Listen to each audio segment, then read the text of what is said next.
Welcome to Wholesale Hotline, where we cover everything to do with wholesale real estate. I'm jamildamji. I'm Brent Daniels. And I am pacemorby. And together we cover the most important parts of wholesale real estate. Lead generation. Conversion of sellers into contracts. And dispositions. Guys, remember when you're watching this show, do us a favor and squad up in the comments. Make sure that you are liking and subscribing to the YouTube channels and in the Facebook group Wholesale Hotline. Most important, we want to know we're doing a great job for you and helping you build your business. So go give us a review on iTunes and or Spotify. So squad up and enjoy the show.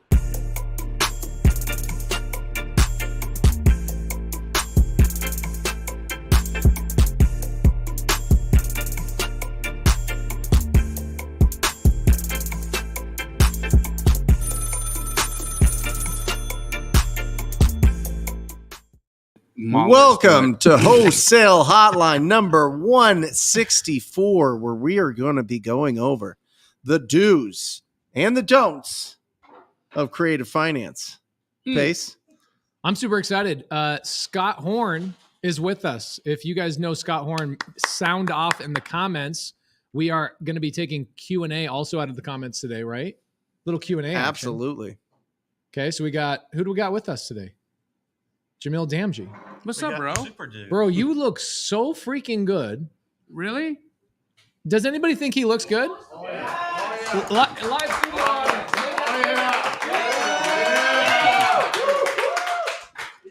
How many pounds are you down, bro? 1,000. And we got Scott Horne that traveled all the way from Dallas, Texas, and your right-hand person, the person who actually keeps everything together, Susan, is in the audience today. So thank you for hanging out with us today. Hi, Susan. My right-hand man all the way. I have a question for Brent and Jamil. Yeah. Yes, sir. Have you guys been seeing a growth in sub-2 and seller finance deals over the last year in your wholesale businesses? Oh, yeah. Yeah. Way more.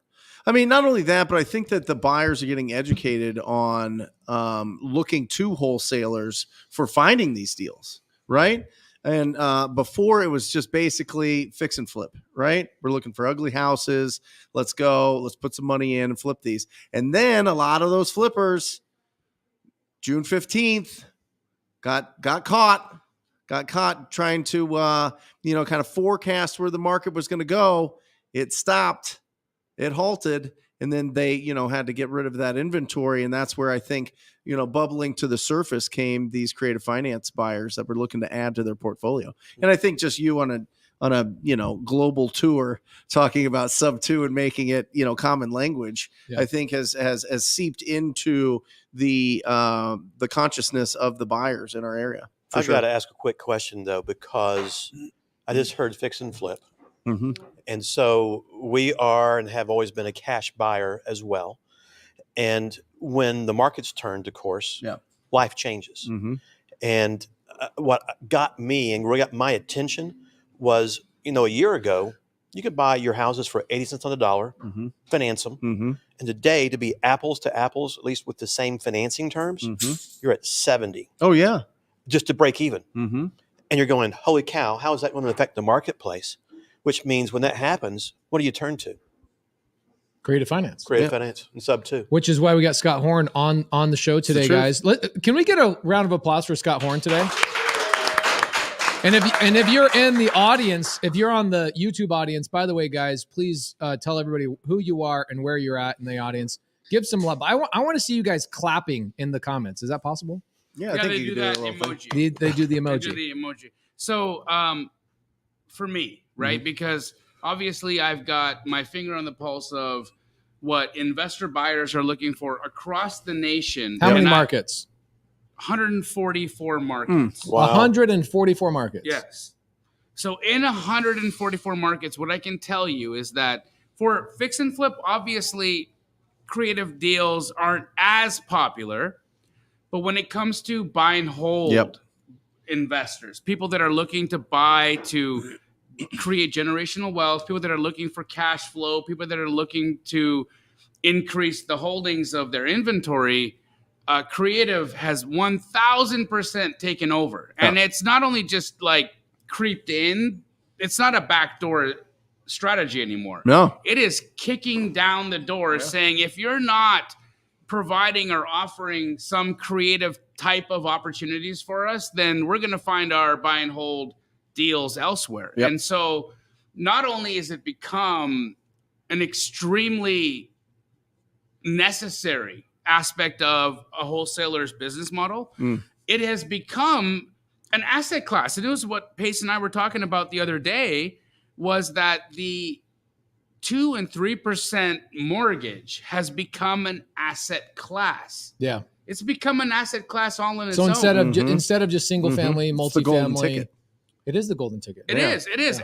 And when you look at it, look, let's take a mortgage amortized over 30 years, okay? And let's look at the amount of interest that gets paid to the financial institution that's involved in that deal. And when you have a 2 or a 3% mortgage, how much interest gets paid to the financial institution? And then you compare that to a house that's got a 6 or a 7% mortgage on it, and how much interest gets paid to the financial institution involved in that deal. And if you have not looked at what that looks like, friends and family, you are in for a big surprise. We're not just talking a few $1,000s. We're not just talking a few tens of thousands of dollars. We're not just talking about a few hundreds of thousands of dollars. We're talking about so much money that if you are not paying attention to the opportunity that's available to you right now in the creative space, as a real estate buy and hold investor, you should not be a real estate buy and hold investor if you don't understand that. So thankfully to my brother here, who has not only opened the eyes of hundreds of thousands of, if not millions of people into the world of creative investing, but you, Scott and Susan, who are making it available and helping people in the instruments of making this mainstream. This is what's going to change the game. And so, Pace, to answer your question in the most roundabout way that I could have done it, I would say that it is not only necessary, you will die as a buy and hold investor if you do not understand what's available to you right now in the world of creative finance. Thank you. So I got a question for Scott. One of the reasons why we as a group brought Scott on today is because Scott didn't just start investing in real estate 2 years ago, 5 years ago, 7 years ago, 10 years ago. You've been through a crash, correction, a settling in. You've been through a handful of those. Is that correct? Or 2 or 3. Or 2 or 3. Or 4. Well, how old are you, bro? Visualize dirt. Scott, in all of your years of being in real estate, is there one strategy I can choose that never changes? It's always the same. It's always the same strategy in terms of I market this way, I go to the seller this way, I pitch this kind of deal, and I do these types of deals all the time, no matter what the market's doing? Or am I constantly evolving and constantly changing? No. I mean, if you want to be proficient in this industry, you have got to evolve with the marketplace. You've got to change with the winds of real estate because it is a ever-changing market. Rates go up, rates go down. All types of things change. You go back to the onset of the subprime era. This goes back to like 2000, end of 99, beginning 2000, 2001. All of a sudden, because we had done a huge amount of seller financing before that, but now the seller financing world slowed way down because almost anybody could get a loan at a great rate. So only those who really didn't need a loan would come to do a seller finance deal. You look at the crash of 08, 09, when no one was expecting it to happen. And all of a sudden the world stopped and you couldn't get a loan on a piece of property to save your life. A homeowner couldn't get a mortgage. Investors couldn't get a bank loan. What do? Go work at McDonald's? No, you find a different strategy. What was that? The creative finance world. It was the advent of the sub-2 world is where that came out of. But our marketplace has changed so much along the way. And you have to be in tune with it. You have to be willing to adapt to it. And so long as you are, you will change with the marketplace and you'll be successful.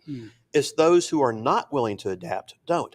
And I love to use the example of back in 08, 09 when the crash hit.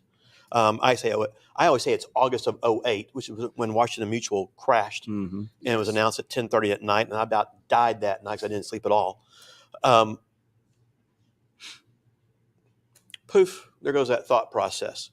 But we 2008, 2008 Washington Mutual. We created the system of buying and selling homes with seller financing. And so we were pushing this out into the realtor marketplace very heavily in the Texas marketplace. They had at that time, the government had created this $8,000 first-time home buyer credit. And so a lot of landlords were converting their tenants to owners. And we were pushing this to the real estate market, to the realtors in Texas. But no one wanted to adapt to owner financing. In fact, you got met with a stone wall. It's like, no, we're not going to do that.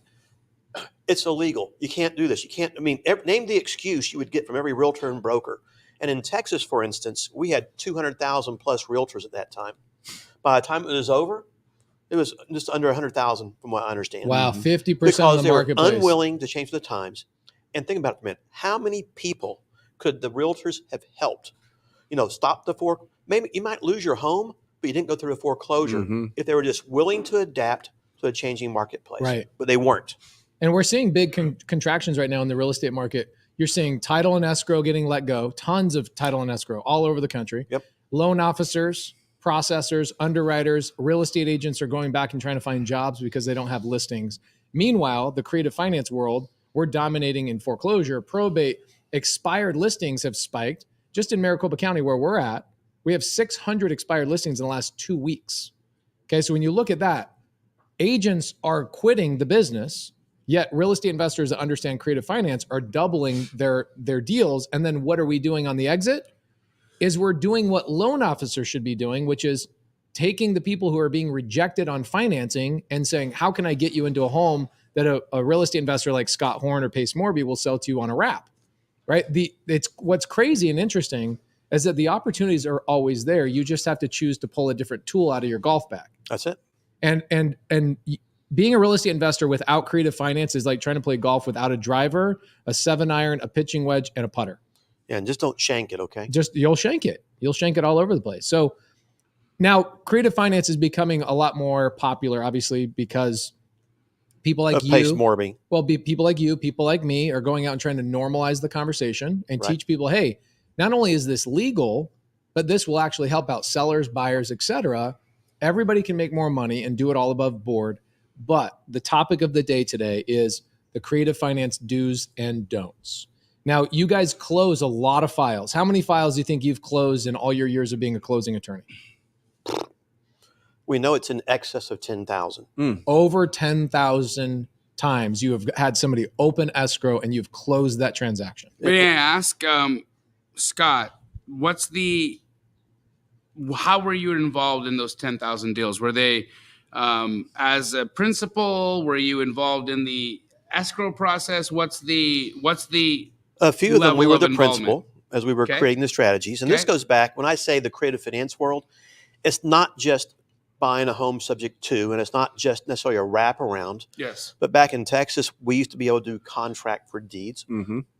Here in Arizona, for instance, land contract, same thing, or agreement for sale. Agreement for sale. Thank you.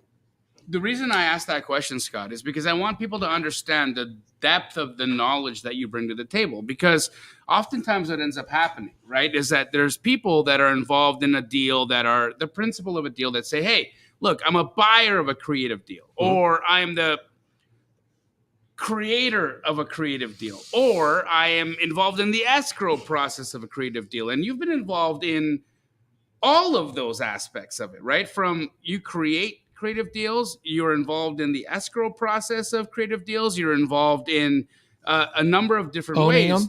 Owning them, flipping them, as an investor, wholesaling them, everything. And so I think what you bring to the table is not only the mechanics, but you bring the negotiation. You also bring the buyer. So you bring what is attractive to me as a creative buyer. So when it comes to the world of creative finance, what you've done is you've created this unicorn. And I'm surprised that you got into this building without your horn, even though you are Scott Unicorn Horn. Wow. The one and only, right? So, the one and only.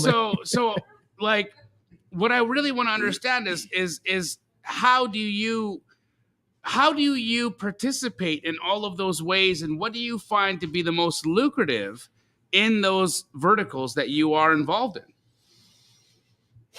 So I have to sit here and think for a moment. That's a great question. That's a great question. It took him like 3.5, 4 minutes to ask it. I like it. I would say something I'm just look. sexist, My but I'm wife not is going to do here, it. so I'm like, how do I? You're just showing off. How do bro. I You show are off just to showing my, off. How do I show off to my wife that I know what I'm talking about? He can give that 10-second question in 3 minutes. It's a talent. Let me ask that question. How do you make money? How do you make money? So, again, first and foremost, you're going to make the most money by being the operator, the acquisitions, the originator, and the sale. Yes. That's by far the most money. Being a service provider is great as well.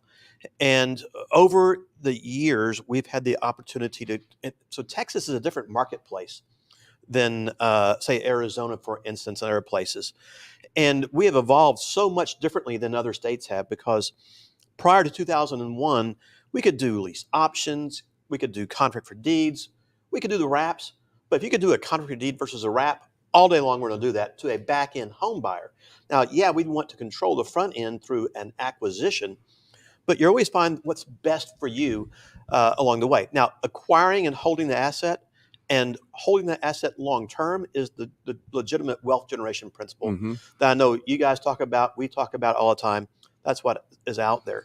From there, the service providing industry, whether it's the loan processing, the loan servicing, the note pros we call it, which is helping a realtor or an investor structure a deal, whether it's acquisition or sale, is out there. And then, of course, in the process of the escrow and the closing, whether it's closing through the law firm or it's closing through the title office.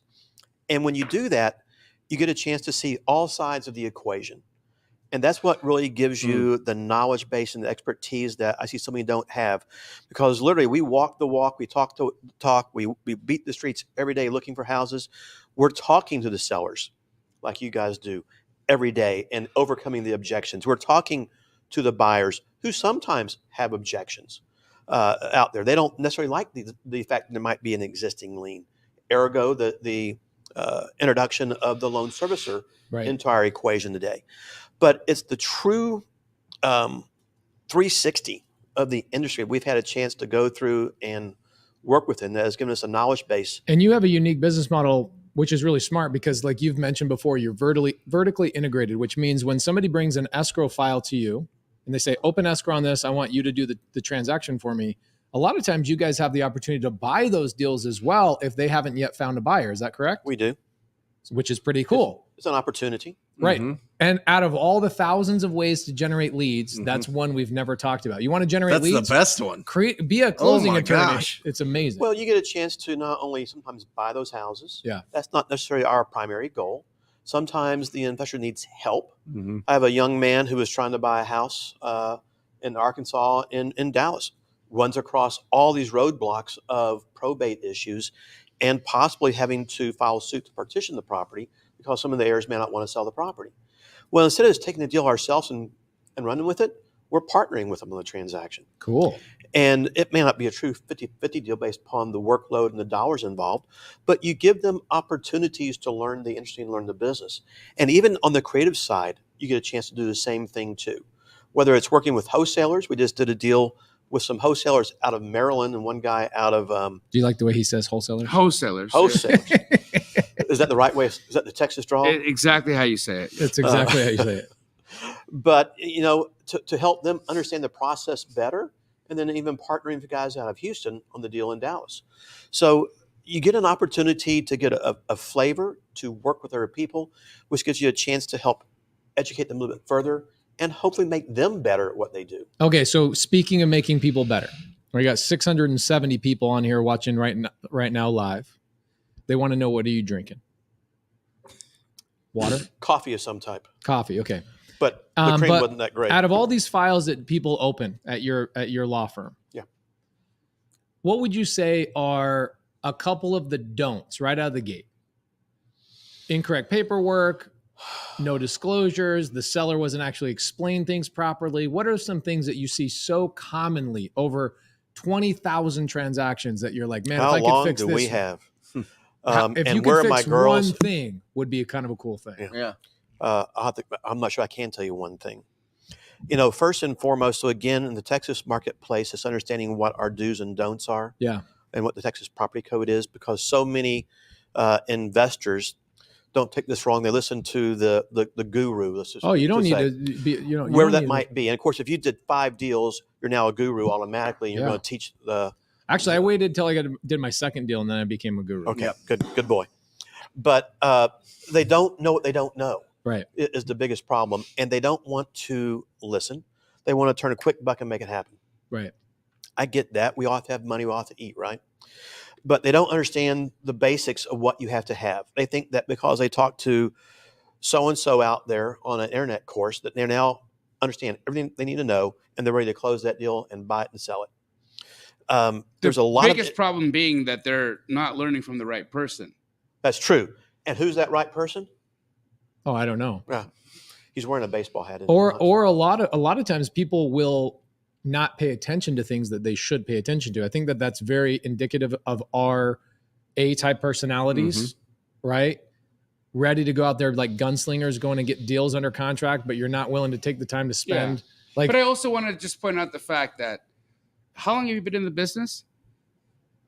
Remember Dirt? You. The Yeah, Dirt. no, but really though, how long have you been in it? 35 years. 35 years. And I'm only saying this because you won't. What? Because you're not going to say it. But have you met, in the 35 years that you've been in this business, have you met a single creative real estate investor that has anywhere near the level of knowledge and the level of understanding of creative finance the way that this man has? Absolutely not. That's what I'm trying. Look, this is what I'm trying to say. Come on, bro. Come on. No, dude, I'm only, the reason why I'm saying it, dude, is because it's real. It's true. Okay. Here's the fact. Look, you want to learn wholesaling? Brent and I are the people that are going to teach it to you. And Jerry. Okay. We're going to teach you wholesaling because we freaking get it. What about how to talk to people? Again, if there's a person that wants to learn creative finance the correct way, out of 35 years that you've been involved in the business, have you met anybody or have you been involved with anybody that has at least a fraction of understanding of this business model the way that this guy does? Of course. You got the Eddie Speeds. You got a lot of amazing. I'm sorry. And also Scott Horne.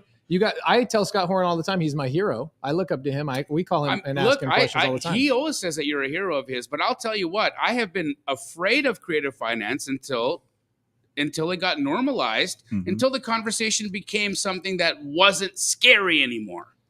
Well, the key with that still is when a seller needs to sell, we are not the first people they call. I'm sorry. No, you're the last We're resort. the last resort. They call, as you should be. We should be. They call the realtors and the agents first. Yes. And the problem is an ignorance and a lack of willingness to understand the business.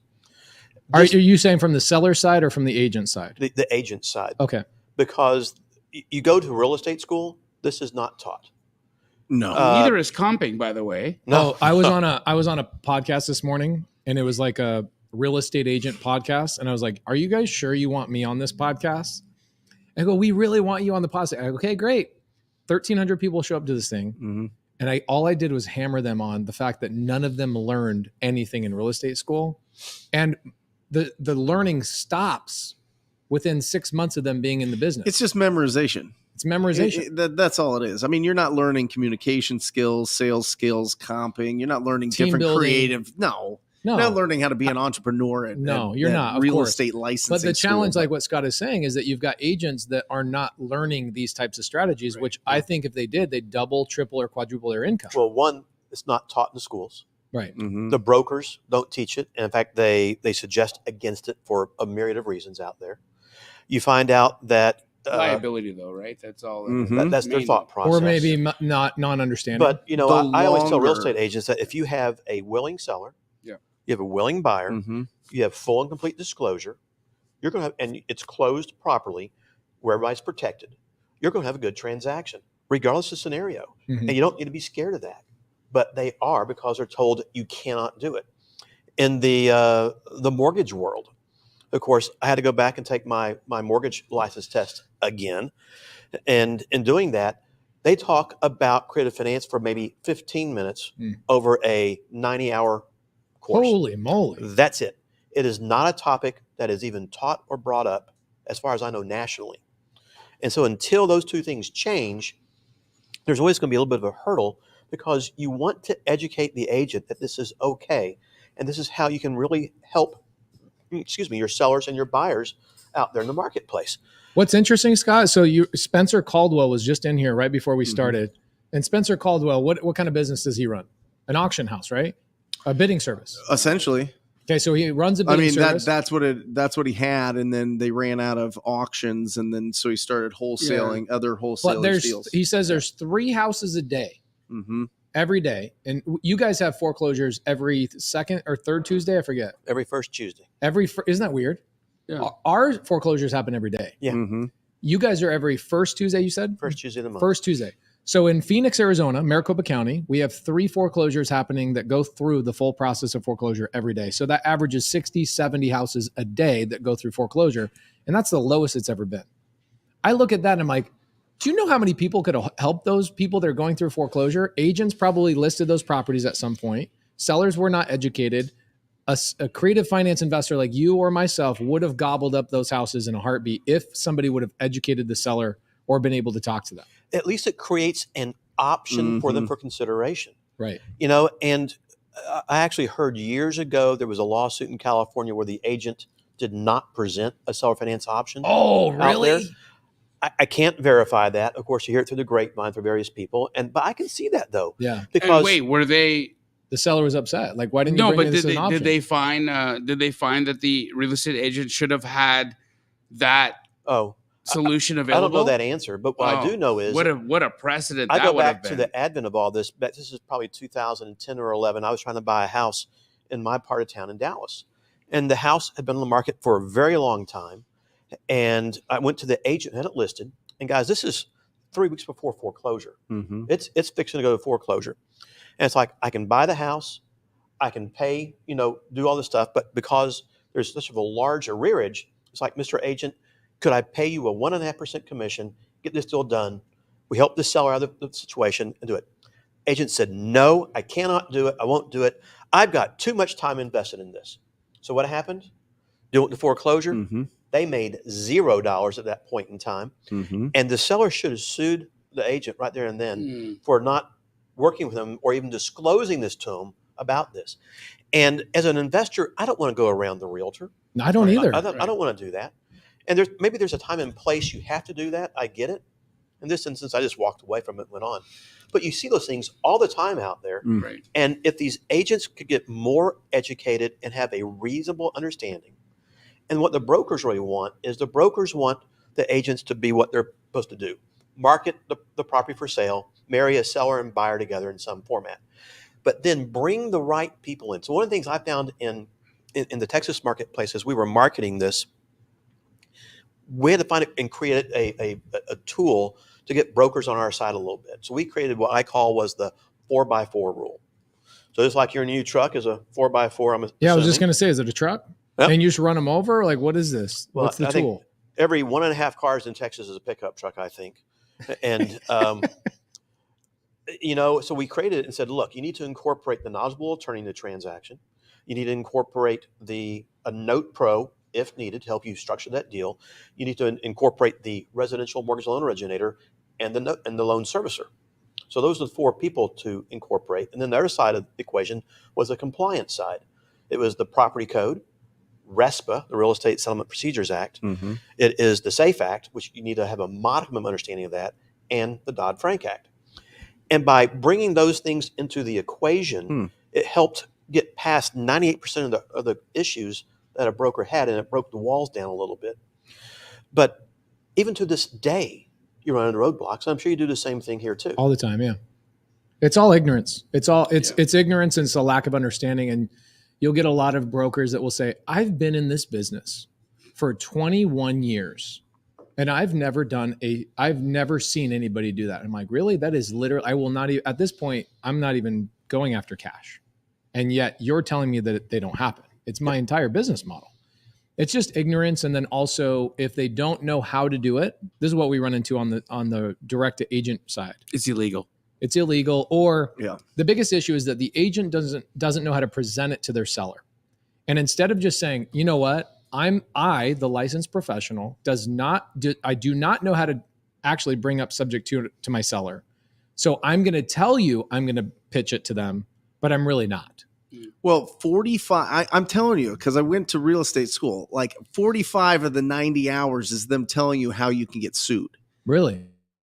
All it is. Yeah, That's so what you would say that the licensing process is more about how to keep yourself out of litigation or how to keep the broker out of litigation. That way, at least than from my it is experience. about doing transactions or actually solving problems. But I think what it boils down to, like the seed of all of that, was the longer that you have a relationship with a homeowner or buyer, a seller or buyer, the more exposed you're going to be for litigation. So it scares the hell out of agents to think, oh my gosh, you're going to take over the loan of my client and it's going to be like that for years and years and years. What is that going to turn into? How's that going to go? All of a sudden, the liability and all of that, like PTSD that we had going through the school of them telling us of all the different ways that people like lost all of their money and lost their license and got in real big trouble. It comes back and they're like, no. I just need a clean. I just need somebody to buy it.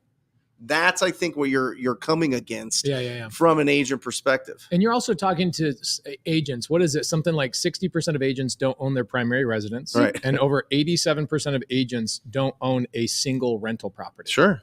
And so when you're communicating with an agent and they're not actual investors, you deal with this, I'm sure, all the time, where you're like, do you not understand what these buyers are actually doing with these properties and how this benefits all the parties involved? The agents bring a lot of value and benefit to the transaction and cash or traditional transaction, but they bring almost zero value to a creative transaction, which is tough because I want them to. Oh, absolutely. But the key there is if you can educate the agent. And by the way, it's not to make them an investor. If they want to become one, great. Go train to become an investor in this industry. But it's an education of what is available. And if they know it's available, that's great. But then what they really look for is, well, if I do all this, I don't know who to go to close the deal. I don't know who to go to process the deal. I don't know who to go to help me put the deal together and structure it. And they don't have those options available. Right. One of the things we do in our realtor training course is we're not there to train them to be an investor. By the way, we all talk to people in the marketplace about being investors, and we train investors how to do business the right way. But no one teaches the agent. So we took our course to help agents just recognize the situation, to realize what the resources are available so that they can help their client along the way. And then their key is just to present the option and let the seller make the decision. And let the investor get involved to help explain the transaction when necessary. But they're scared to do that, though. Yeah, this is actually one of the things I've been doing a lot frequently the last year and a half is I realized that agents were not presenting my offers. Okay, so I just told the agent, I said, hey, I really enjoy talking to sellers and showing them my face so they know who the end buyer is going to be. And I'd love to get on a Zoom with you and your seller so that you can be in that conversation as well. And if there's any questions, I can be there for you. And the agents now internalize that and go, oh, that means I don't have to explain what subject to and seller finance is? Amazing. And so I do a lot of Zooms with sellers and agents where the agents go, I can now watch you and govern you because I don't want you stealing my client, because that's a big worry from agent standpoint. But I also don't want to have to be the one that has to explain the due on sale clause and the this and the that and what happens to their DTI and what happens to this. So that's been really helpful for us. What do you feel like right now, if I'm an investor and I want to go get a deal, do you feel like the activity of acquiring creative finance sub 2, it has been amplified, and then the exit strategy of wraps has also been amplified? Would that be the 1-2 punch combination you'd be focusing on right now? Well, that's what we focus on right now is the acquisition, using the creative finance side. By the way, creative finance could be buying direct seller finance or subject to or with a wraparound. Any of those same mechanisms all work. On the back end, though, I kind of see a few different scenarios. Of course, I see a lot of rental. I see a lot of short-term rental scenarios, and I see the wraparound mortgages in the back. You probably end see too. a lot more wraparound in Texas just because of property taxes being so high for you guys on the rental side, correct? We do. It really it curtails what you can, with values going up so much, taxes going up so much. It limits your ability to charge higher interest rates. Mm-hmm. Back in the 90s, we were charging 12, 13% interest rates. Wow. Today, For creative deals. Yeah, you'd sell a deal on a wrap at 12, 13%. Yeah. And today, where are you at? We're 9? probably between 9 and 10. So pretty much what the retail investor is going to get anyways. Yeah. Well, the Very retail close. investor's 7.5% right now. I mean, 30. when you're talking about a 2% gap between what a creative finance deal will give you versus what the retail market will give you, it's so. And we're talking about people who would normally not be able to qualify for a house. These are typically self-employed people who just don't have the same kind of income, like verifiable income that you, again, self-employed. Like when you are taking write-offs in your business and you're making money, but you're not showing as much income as you could possibly show in your life because you're running your own business. Of course, it makes sense that you're going to pay as little tax as possible. Yeah. For guys like any of us, creative finance is the absolute ticket to be. When I look at the house that pacemorby lives in right now, he would have never qualified for that house. That dump? Yeah, it's a dump. I mean, and you make a lot of money, but I just, last Uncle year. Sam thinks I lose money. Last year, I tried to qualify for a house on the beach, what and he it took doesn't know me won't hurt almost him, will a it? year to get that mortgage. It took me almost a year to get that mortgage. Yeah. Think about, and I make a lot of money. So, like, when you think about people in our financial situation who just can't show the kind of income that they need to show to be able to live in a house that they should be living in, this kind of strategy is not only perfect, but it's necessary. Well, as that gap between, traditional mortgage rates and owner financing narrows, Yes. much easier for the sale. It's so much, the hurdle is so much lower to get over Right. along the way.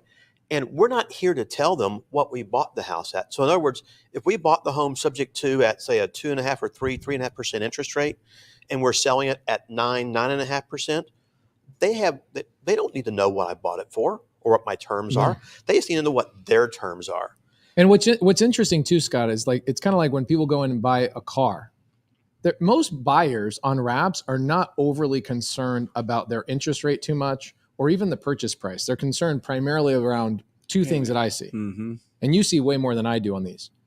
What is my down payment? And can I afford the payment? Those are the two main things they care about, right? It is. It's the opportunity to buy, number one. Then it's a reasonable down payment and a reasonable monthly payment. Right. That's what they're looking for. Even if the house is a little bit overpriced for the neighborhood, that's not the key. They get the tax write-off, they get the tax benefits, and they get the joy of home ownership versus the privilege of renting the house from somebody else. Where's Kevin Cho? Is he still in here? He just took a call. Kevin Cho just did a wrap with you guys in Texas. 21-year-old kid. So a lot of people look at Scott Horne and they go, oh, yeah, of course, he's been in real estate for 35 years. Well, you've been doing creative finance deals for a long time. But Kevin Cho's 21 years old, just did a wrap in Texas. A really important thing to distinguish is that you can't just go to any title or closing attorney to do creative finance deals or even wholesale for that matter. Right. Are there title and escrow officers that will not do a wholesale transaction? Absolutely. They'll blow your deal up if you try to take it to them. Yep. Really? Yeah. Even in today's market? It's getting better. What about double closes? Are there escrow officers that won't do a double close? It's getting better. Yeah. What the heck? But it's not the norm. I mean, one of the main things that we teach in our wholesale mentorships is to go out and first things we teach people is go out and find an investor-friendly title company. Right. There's a cutting advantage for you, Scott. Scott. By an investor-friendly title company, wholesale deals are easy. Yes. An assignment, a contract, etc. Right. With a title company, one of the things we ran into a few years back were these really, really low-end contracts, $7,000, $10,000, $15,000. You mean the purchase contract was $7,000? That was being flipped. It was just way too low. It was typically land deals So like that. when you're looking at it from a title perspective, does a $7,000 or a $10,000 purchase not excite you? No. How much money do you make? Almost no money on that. You make nothing. So when you deal with the really low end stuff, no, first off, in the past several years, I'm sure Arizona was the same way that Texas was. There was this huge influx of young wholesalers into the industry who were just out turning and burning, trying to make money as fast as they could. And they didn't care. They put property under contract and they couldn't flip it. They weren't going to close it. They didn't care about the seller situation. Oh yeah, we get knuckleheads like that now. Yeah. They leave also, memorandums on the houses. Oh yeah, they all do that. The worst thing for a title company is that they were having you guys pull title reports. Yeah, we won't do that.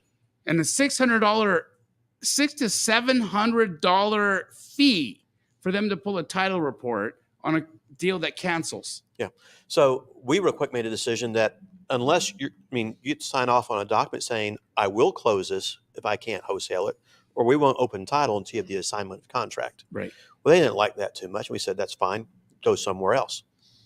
But from there, and you'll do those, but you've got to adjust your escrow fees. But then in Texas, there's some rules about that make it, difficult.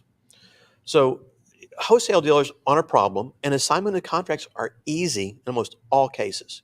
You just want it to be a reasonable price. From there, the double close. A reasonable price on your side as the closing attorney in order for you to justify your payroll expenses on that file. Yes. So there's certain dollar amounts you need to achieve on a file just to break even. Yeah. You got employee expenses, cost expenses, et cetera. Marketing you maintain. expenses, overhead, yeah. insurance, E&O, blah, blah, blah. Blah, blah, blah. Everything. Kitchen sink and Susan. And she's expensive. Look at that blouse. That's $1,000 blouse. So, but once you get past that, you got the double close, which is not hard to do, but it's a realization that everybody's got to sign off on it. Mm-hmm. A, B, and C have all got to sign off and agree to it. And usually that's not a problem. And from there, if that's a problem, okay, let's use transactional funding. Okay, it's a little bit more of a fee, but that's your way of doing it. Actually close and fund the deal. The same day, the same morning. In the same hour. Yeah, and you're done. But again, that costs money, and investors are cheap. Sorry, actually, guys, investors are cheap. I'm an investor, and I'm cheap. Just ask. You probably run into this as like a don't in the industry, is that people will avoid going the route of the right paperwork, maybe getting an attorney involved in their transaction, the right partnership agreement, the right JV agreement, because they're like, oh, that'll cost me $400 in a fee. Screw that. I'm going to cross my fingers, walk through the fire, and hope nothing happens. You probably see that on every transaction. Yep. And it does. But no, again, what we try to do is educate the investor of their options so they can make an informed decision. Yeah. And although I don't get a chance to talk to everybody, I just can't do it. Mm-hmm. You just get inundated. You can't do it, and you sure heck can't do it. It's very difficult to do. I know you're great. He's making a reference about your 4-minute question. But when you do get a chance to explain to them their options and you get a chance to walk them through the deal, it helps them to make a decision pretty quickly. But you got to get them there first. Mm-hmm. And not everybody can always do that. And sometimes they are a little bit hard-headed. They won't follow advice. It is what it is. Now, this is one of the reasons why I'm trying to do deals with Scott nationwide. I'm trying to get Scott to partner with you and me on a nationwide title company. Right. Because I look at the need for somebody to standardize the process on a lot of stuff. Wholesale transactions, creative finance transactions, double close transactions, so that investors across the country can go, okay, well, I know how it's done in Texas, but I wish I knew a company over in Nebraska or a company in New Jersey or a company whatever. It would be really amazing if I could go to one company for all of that. And as of right now, it doesn't really exist. Can you not do virtual? You can do virtual, yeah. Yeah, but there's no standardized title company that you can go to. For instance, like I have a relationship with Fidelity Title, and I love Fidelity in the fact that here in Arizona, I can go to Fidelity and specific offices that I work with will do the deals that I want them to do. Yeah. But not all of the offices. Isn't that interesting? It's so interesting. They won't all do it, right? It's almost like it's not even about the title company. It's about the specific escrow officer 100%. Exactly. At the same title company. Isn't that a big headache? And that, to me, that's where the biggest issue occurs in the title business, right? Because, look, again, I'm a loyal person. I'm loyal to the companies that I work with, right? But at the same time, when I say, hey, why can't my office, or why, for instance, if I choose Fidelity Title as my company that I'm going to work with, but the real estate agent involved in a deal likes that Fidelity office, and that Fidelity escrow officer just doesn't handle double escrows, Right. or doesn't handle assignments. Now all of a sudden I can't do a deal at that office. Now I'm in a standoff with the real estate agent wanting to move my file to another Fidelity office that's going to do the deal. And that becomes problematic, right? Well, and they go, oh, he must be doing something sneaky.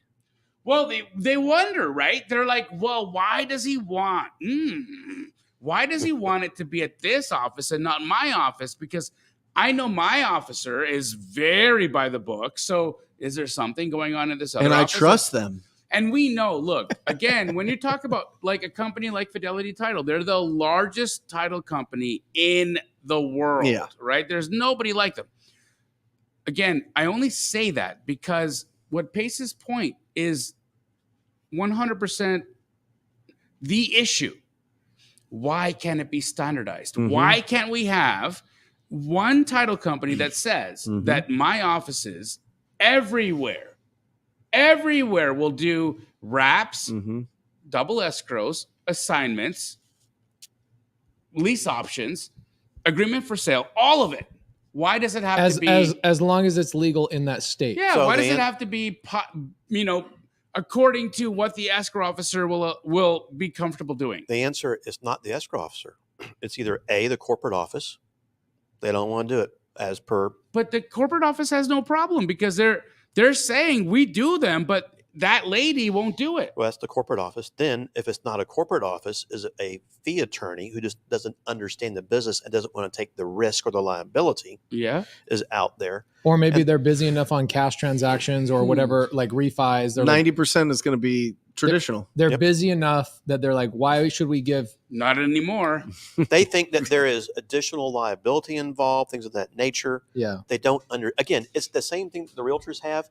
They don't understand it because, Jamil, if you take, a wholesale deal, I get a wholesale deal. By the way, I don't understand why anyone doesn't do a standard assignment or a double close. It doesn't make any sense. It doesn't make any sense. Why they don't do it? Those are easy traditional transactions. I don't understand it, other than they don't understand it. Exactly. Have you ever heard a justification for that, by the way? No. Jamil? Why they won't do it? Yeah, why would a title company not do a wholesale transaction? I know. They never give me a justification that actually makes sense.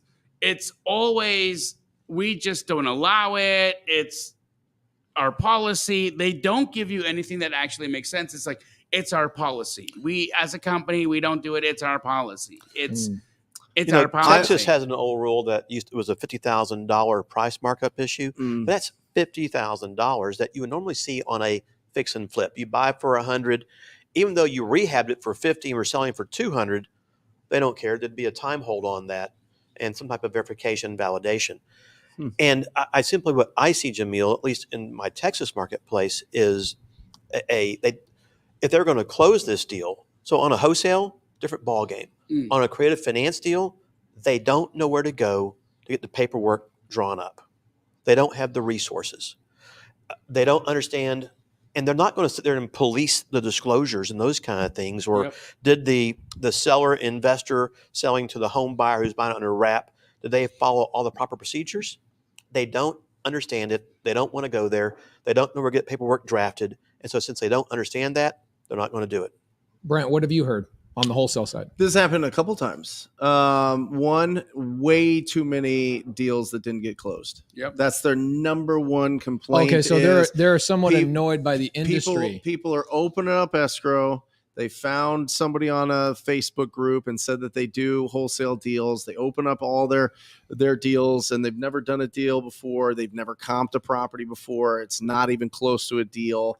They don't have all of the seller signatures, the whole thing. That's the main issue. The second issue that actually makes so much sense to me. If I think about if you opened so probate issues, right? No, just the fact the wholesaler locks deals. up. They're not going to ever close at this price. They locked it up way too high, or they didn't get everybody's permission on there, whatever. Right? So there was just too many cancellations that they're like, this is we're not making any money here doing these deals.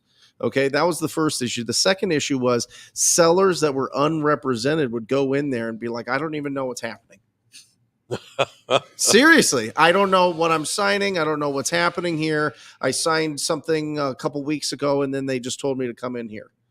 I believe And all of this right? so much. Right? I've actually never really thought about this So that's until you why- said this. Yeah. That's a really good point. So I get a DM the other day, Instagram.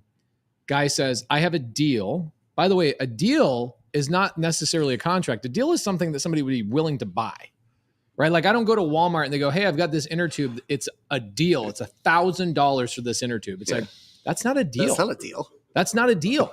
Yeah, it's for sale, but nobody's going to buy that. It's not a deal. So Isn't it a deal until two people actually agree to it. yes. Exactly. So Okay. what happened? That's a contract. That's a contract. Yeah. So he says, I've got a deal. I've already opened escrow. Touché. It's teed up for you. Mm-hmm. And I go, great. What are the numbers? He says it's 320 ARV 325. I got the contract for 290. Mm-hmm. I go, cool. So it's a sub 2 deal. You go, no, it's cash, and it's got a spread. The spread's $35,000. Oh my word! How is? And I go, let me guess. You're learning on YouTube, and he says, yeah, I am learning on YouTube. I'm like, bro, I love you so much. You got you wasted the title company's time, resources, Yes. payroll expenses. You clogged up the pipeline because you guys are constantly dealing with ebb and flow. Right, you've got a massive influx of deals, and then for some reason, maybe political or the football game's going on, or the Masters is this week. You have your title. It is, isn't it? Yeah, it is this week, Easter Sunday, Masters. So, and we'll get your prediction who's going to win the Masters this week by the end of the podcast. So, what happens is you guys are constantly managing not just files, but you guys are managing escrow officers' time and how you allocate their time to files that are coming in. You can't just clog your pipeline with 85 wholesale deals this week that are not deals. Let me just stop you real quick. So Susan and I opened an office in the Fort Worth area, and the escrow officer that we had brought on board was bringing in 80 to 100 deals a month. What? Yeah, One escrow officer? Yep. All wholesale. Problem was she was drinking her own Kool-Aid all the time, thinking she was the most amazing thing in the world, bringing in $7,000, $10,000, $20,000 contracts, Oh, wow. of which 50, 60% wouldn't close.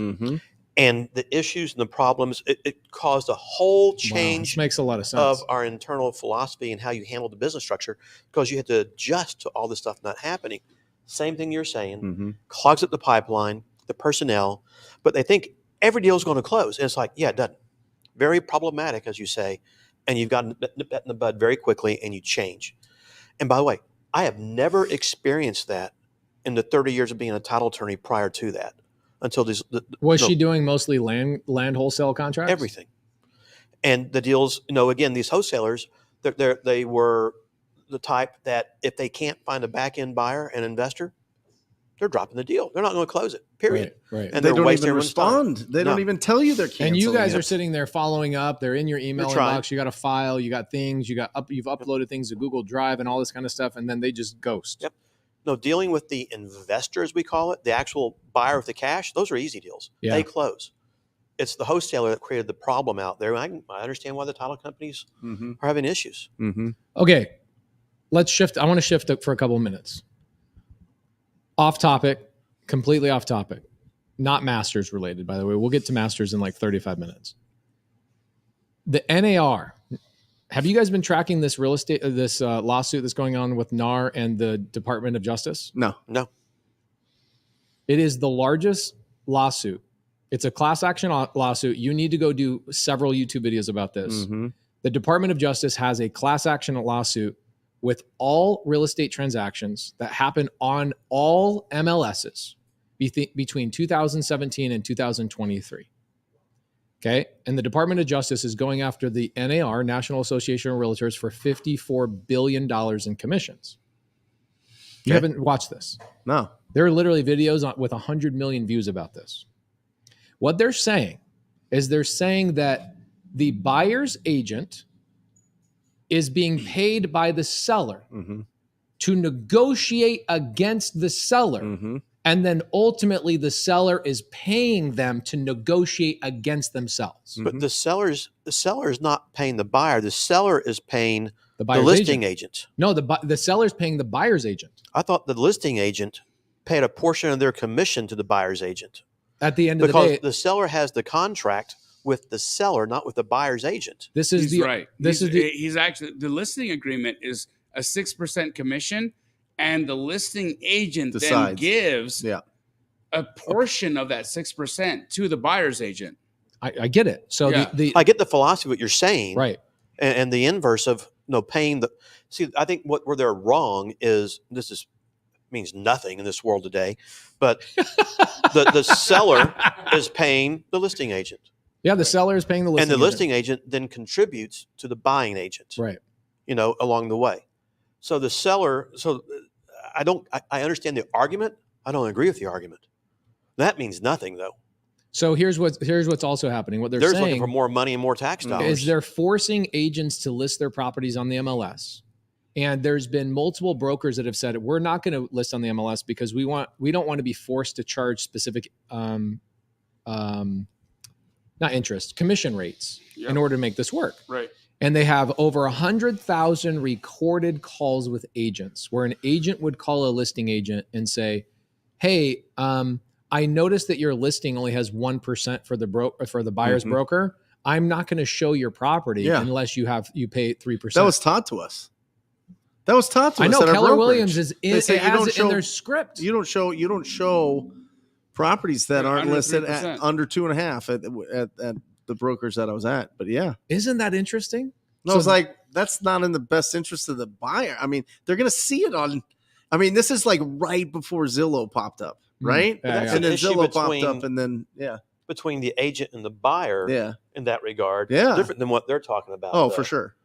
But right away, as to your point, completely ties a buyer's agent's hand to their fiduciary duty, which is to get their client the best house for the best price, right?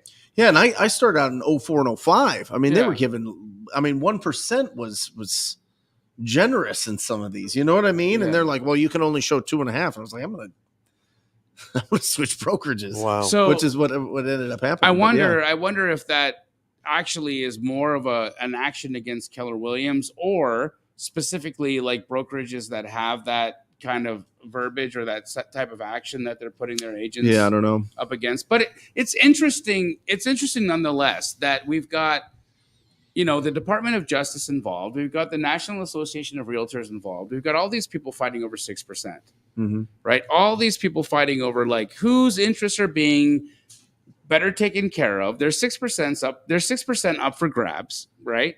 Whose interests are being properly taken care of. However, we're unwilling to show our clients creative solutions. Mm-hmm. We're unwilling to show our clients. I mean, look, Yeah, for real. right? This is the piece that really chaps my ass. Yes. Okay, if we're gonna get into like some funny verbiage, right? Like no, for real. Like it's interesting to me that that's even a frickin' conversation. We're talking about how are interests being protected when we look. I've bought houses from people where a seller has cancer. Mm-hmm. They can't have people come into the home. Yeah. It's just an immune situation. It's our house isn't in showing condition. We're willing to take less. Mm-hmm. We would prefer a cash offer. We'd prefer to just get this done and over with right now. We understand our house is not in top retail condition. We're willing to trade. We're willing to trade convenience for price. Yeah. Yes. Speed and convenience. We've got title companies unwilling to do that deal. We've got real estate agents calling that deal predatory. Mm-hmm. We've got attorneys getting involved and saying they don't want to be involved. We've got other title companies and the Department of Justice and the National Association of Realtors not wanting to be involved in creative deals. Who is paying attention to what the actual people want? Or need. Us. Who? Or need. Or need, yeah. Us. Or need. This is a great point. I mean, it's us. It is us. That is the whole amazing opportunity for all of us as real estate investors, is that we get to be in that amazing area where there's a blind spot on the agent and broker side. There's blind spots on, the whole retail side in general. We get to step in and have a lot of fun because we get to be creative. Well, it's an opportunity to go to the seller direct. Right. And just totally eliminate the agent out there, unfortunately. By the way, you know what he just told me today at lunch? Scott gets direct mail contracts, direct to seller, direct mail. His cost per contract, what do you think his cost per contract is? $10,000 or more. $1,000. $1,000. What kind of contracts? Cash and creative. They do cash Okay. and creative. Yeah. Okay. I think utilizing creative, they're also amplifying their conversion rate, and so they're getting It's a getting very really low cost per contract. But they're also spending very little money on direct mail, so they're Okay. going to like an ultra niche list. Okay. They're not spending more than $3,000 to $5,000 a month. And who are you going after? Direct to Scott? seller. Yeah, but who?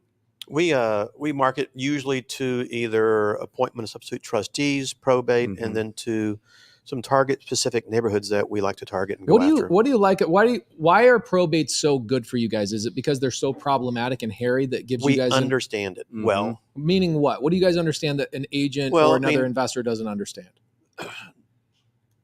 85% of the time when we get a contract or see a contract for closing in which it's a probate, the investor put it under contract has one or two of the heirs Mhm. and they left the other three or four off Right. and they can't get them or they can't find them.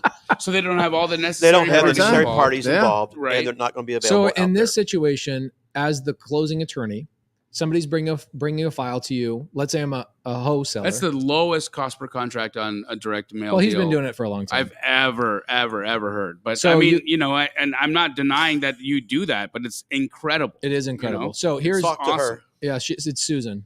It's that $1,000 blouse. Mhm. I have nothing to do with anything. Okay, so you guys, are you saying in this situation that you're talking about, this example, you've got a wholesaler that comes into your office, opens escrow, and they only have 2 of, let's say, 4 heirs signed on the probate deal, and you guys go, guys, we can't close this file. Yeah. However, we can partner with you and go track down the other heirs. Is that something that you typically will help your clients do? No, I mean, initially, I have to let them come to me with that. Okay. I'm not going to try to, hone in on their transaction. I'm not Mhm. going to cross that line ever. But we'll tell them what they need to do, and they need to go do it. Now, the problem becomes is, will they do it? Can they do it? The answer is, I don't know. I think the challenge is not that they're not able to do it. I think that the wherewithal, that their ability to follow through with something that to you is like putting on a pair of pants. Mhm. It is. Like you and Susan, I've heard stories about you guys going and knocking on like hotel doors and finding sellers to sign a document. And for you guys, it's like, oh yeah, it's just a regular Thursday afternoon. Do you want to get a shake on the way to go do that? That's essentially what you're doing, right? It's a blizzard. It's not a shake. A blizzard, yeah. The one they turn upside down. Snickers. I'm a Butterfinger guy myself. Oh, me too. I would be one, but somebody else is not. Oh, Oh, okay. So in these situations, probate for you guys, because you understand the transaction, are somewhat easy. Well, when in the probate side, what you run into so much is sometimes you can get all the heirs, sometimes you can't. We just did a deal where we bought a note that was that the lady had died at 102. Wow, good for her. Oldest one I've dealt with. We couldn't get a single heir Mm. to do an heirship affidavit. What is an heirship affidavit for people that don't know what that means? It's typically more, it can be used for probate purposes, but usually for real estate purposes. And what it does is an heir, someone who's close to the person who passed away, execute a document defining the seller's life, date of birth, where they were born, date of death, what county of their death, marriages, children they may have had along the way, real estate they may have owned. That can be recorded in deed records, and it acts as a conveyance of the real estate from the decedent to the heir or heirs. So do this they involved. not need to go through probate if they file one of those? Do not need to go through probate. What? Typically, one of these, like, are these people that didn't have a lot of friends, or was like, I'm just wondering, like, who goes through this? Well, we do a ton of this stuff. Wholesalers that file memorandums that don't close on And in that- this that scenario, final of deal. course, this lady outlived 3 of her children, Wow. at that age. It's like, wow. And then, of course, they all had children. And we had a partner in the scenario who drove to Louisiana, No, he and his father worked through various ancestry sites, etc., found the people, talked to the people, confirmed the information, finally found someone who could get the documents signed, which allowed us to move forward in this instance. What did you give that person? Did you give him a Snickers Blizzard to sign the documents? What did you give him? Two? Okay. Just a little bit more. In a lot of these situations, Scott, you're probably giving some of the heirs like $500 or $1,000. Oh, absolutely. And sometimes in those scenarios, you'll try to get a deed, even if you can. In this instance, we can't even get the people to return the phone calls. We had one heir in this instance. And these people just have money coming to them if they just answer the phone and say, they were offered, and are these people that are entitled to more money than the $500 or $1,000 that you're offering them? Like, absolutely. If they put their head up and said, hey, like I want 10 grand. Yeah, I'm the heir of so and so. Oh, that he died. Cool. So what do I get? Like, is that somebody that they just had to put their hand up and say, like, yeah, I'm occasionally. Okay, and then what's the other occasion? Well, I mean, there's going to be those situations where there's limited dollars on the table. Yeah. There's going to be those where there's. Are they money. Worried that there's maybe a credit or a creditor coming? Well, no, they believe that if for some reason they are listed on title, they become responsible for the mortgage. So they think that they're coming. And the debts. The reason why they're ducking their head in the sand is they believe that they're going to be inheriting a debt. They're inheriting a situation. Is that true though, Scott? You see, well, this scenario, I think the answer is yes, that I was talking about. They simply don't understand. I know that a prior note holder in this scenario offered them $15,000 to this one lady to get her to do the affidavits and whatnot and sign a deed. She wouldn't do it. Why? I have no clue. Our number went to her at $1,500. She still didn't do it. She got zero. Okay, is what it is. And you know, there's a myriad of answers to that, and there's never one particular answer. And of course, you get that heir that raises their ugly head up, thinking there's a fortune on the table when there's not. Right. But for the last 4 years, they did nothing. But today, oh my gosh, I'm deserving all this money. Yeah, they love Uncle Jack. Yeah. Yeah. Mm-hmm. So absolutely. Have you ever seen people in probate situations fighting over like vacuums and weird things like that? We give them 30 days to like clear it out or it's gone. But they do. And they never get it anyway. We have a scenario right now in Dallas on a little bit more unique situation that I won't get into, but the house has been sitting vacant for 2.5 years, full, from when this lady passed away. And no one from the family, and there's only a couple of people out there, have done anything in 2.5 years to get one thing out of the house. Yeah. And the executor of the estate, who was appointed by the court, files a request to sell the contents of the house. It's like, who are you going to sell them to? Another hoarder down the street. They have no money in this instance. And it's like, who's going to come there to clear it out? You can't even pay to do anything. But they file this application anyway. It's like, what are you doing? Yeah. You see so much incompetence, unfortunately. You see ignorance. You see people who are scared. And if you have the ability to help explain items to them a little bit, you can get them over those hurdles. You don't need to be a probate expert, because I'm not a probate lawyer. But I know enough of the probate that gets me past the first couple of stages where I can properly explain to them, this is what's going on, this is how you're affected, etc. And you help them get past that. Now, hopefully, you can get most of the stuff worked out. In this scenario, we got everybody done. So, Scott, it was amazing. You're an attorney. On some days. You're also an investor. I'm an investor. Investor first, attorney second?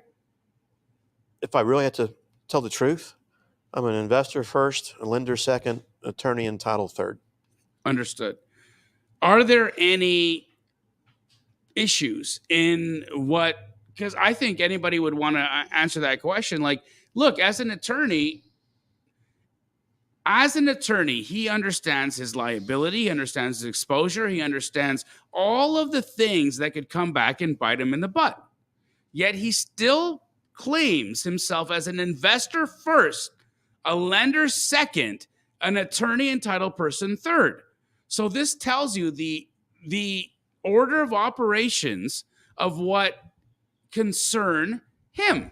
And so I only bring this up because I think for a lot of folks who have this barrier to entry, They feel like, I don't want to be a real estate investor because I'm worried about getting sued. I don't want to be a creative finance investor because I don't want to have liability. I don't want to be a wholesaler. I'm afraid of the due on sale I'm afraid clause. of the due on sale clause, or I don't want to be a wholesaler because I'm worried about the issues of like some kind of a legal ramification coming after me. Whatever that is, right?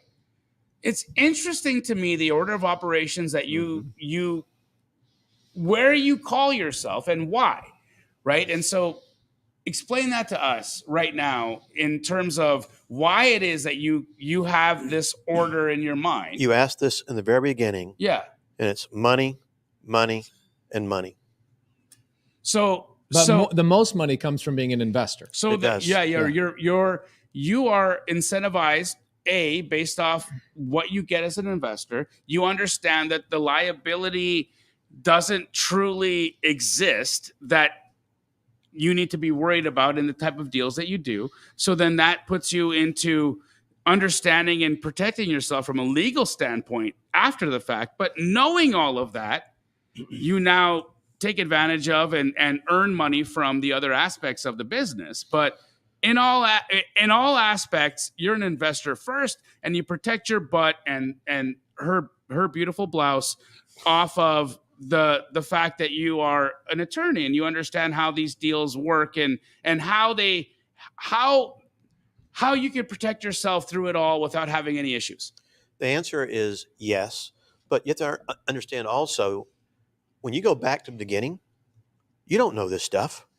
You know, everybody thinks that because I'm a lawyer, it made me all of a sudden some phenomenal real estate investor or lender. You have to learn on the job, right? It is on the job training, baby, all the way. It's the same thing as being an investor and a real estate agent. You didn't learn anything in real estate agent school. You have to learn all of it on the job, just like being an attorney. They teach you a modicum of knowledge, how to find things, how to be smart. And from there, you got to go figure it out, because this is not taught in law school anywhere. And what kind of lawyer are you, by the way? Like what? Besides damn good. Well done. No, but like what type of attorney are you? A real estate attorney? I am a transactional real estate and title attorney. Phenomenal. I do not do litigation. My other boys do that for me. So you outsource to another litigator. You don't want to get involved in that. Oh, Lord, no. Okay, so Joel has a great question. Okay, he says, and I don't know the answer to this. We've had Rylas Dana, probate attorney, on here a couple of times. We love, shout out Rylas. I think he's in the side comments. He's awesome. Whoop, whoop. Rylas is saying, hi, Scott. He admires you. He watches your stuff. He's in our world. And he's a full-time probate attorney, estate planning attorney. Joel says, how do we avoid the probate process completely once under contract? Now, I'll only refer to what you know about Texas, not Arizona. The probate attorneys trying to bust our balls by extending the probate process for more cash to them. I know a lot of probate attorneys, most of them charge a standard flat fee for the most part, unless they're really, really hairy. Well, what I'm perceiving the question is there's already a probate that's been filed in a court. Right. And by the way, let me make a little distinction. Just because there's a will and someone's named as an executor doesn't mean squat. Right. I learned that the hard way. There's no such thing as an executor until you've been appointed by the court and that will's been filed in the court. I did a deal I bought from you years ago that the daughters had a will signed. And I go, amazing. I can skip probate. And then Rylas goes, yeah, that's not how it works, bro. So wait, where there's a will, there's not a way? Exactly. Sometimes there's a way. Maybe it's a muniment of title. That was good. What's that called? A muniment of title. So if all there is real estate involved. Is there a certain dollar amount? This is what I've heard. There's a certain dollar amount that probate can be avoided if the estate is worth under a certain dollar amount. I think different kind of. Well, oh boy, we can get off the weeds. There's small estates affidavits, what you might be talking about a little bit. There's a muniment of title where the will becomes a conveyance document if there's only real estate involved and nothing else. But, you know, in the question that Joel asked, though, you have an estate, and the estate owns property, and you've contracted with the estate to buy the property, which means the executor has to sign the contract. Now, the problem is before the estate got probated, maybe an heir signed the contract. So that they jumped the gun a little bit. Okay. Did the heir even have the capacity to sign the contract at that Right. time Right. or not would be the question. Then the probate gets filed, and the estate doesn't necessarily have to recognize that contract because now the executor has the authority to sell, not the heir. And so what I'm hearing is that the executor is seeing some things maybe the heirs weren't. One heir jumped the gun a little quick over the other 2 or 3 heirs, trying to sell it for too cheap, and he's trying to get a little bit more money. And the best advice there is revisit your transaction, run your numbers, make your best offer, take it or leave it. Love it. Now, on the probate side of things, you guys prefer to go after probate as your primary direct to seller mechanism? No, it is a mechanism. It is, I'll tell you, all 3 work pretty well for us. It's the appointment of substitute trustee, which is the pre-foreclosure mechanisms, where we try to capture the pre-foreclosure mechanism. Yes. That's a niche list right there. It's a niche list, kind of. But it's getting out there before it gets to that, in Texas, you can't even find out about it until 21 days before the first Tuesday of the month. By then, it's too late. So we're trying to catch this 3, 4, 5 months before, when the people may be getting in default a little bit. So you're looking for people that are 1 month late, 2 month late, 3 month late, and on their 3rd month, then it becomes public notice for everybody that they're in foreclosure. They're losing their house on the first Tuesday of next month. That's right. And you're finding these individuals and then contracting them, possibly or hopefully putting them into some form of an agreement. What is the fastest and most efficient way for somebody that's watching today right now to get their hands on that kind of a list? I think that list is sold across the country through probably multiple types of pre-foreclosures sources. Daily. I think you use them, right? Yep. Yeah. And what would be the approach, like for the 800 people watching right now? How would you tell them to approach that seller? Well, we used to. First off, we do direct mail in that regard, hoping to get that phone call back so we can help. Mm-hmm. If they weren't dinosaurs, what would be a way? Yeah, we get a lot. We get a lot of people to ask us to remove that from the list for all sorts of various reasons. I know you are, and I am a dinosaur. Sometimes I feel like in today's world. No, I got it. I got it. Whatever. But to us, it's simply a comment that we know that you may be having issues and problems ongoing. We're here to help. Mm-hmm. If you want to discuss some options you might have, take a moment, reach out to us. Yeah. Let us see if we can help solve your problem. Do you find that you get a better response being an attorney? Like approaching them what as really an attorney? sucks?